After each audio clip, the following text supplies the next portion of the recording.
रामटेकमधून महायुतीचे उमेदवार राजू पारवे आपल्या सोबत आहे। उमेदवारी अर्ज भरलेला आहे। ज्या प्रकारे शक्ती प्रदर्शन झालं, काय वाटतं?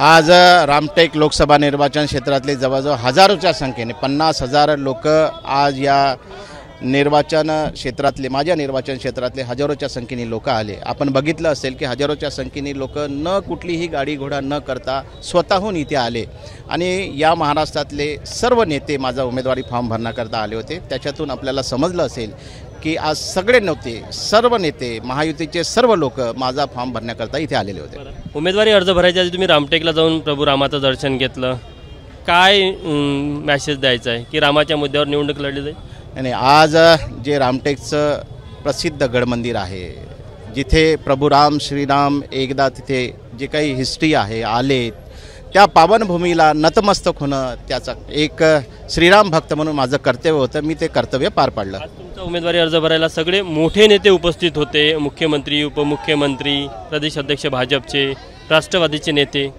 माझा प्रवेश झाला त्याही वेळेस हे सर्व नेते होते आणि आज फॉर्म भरण्याकरता हे सर्व नेते होते।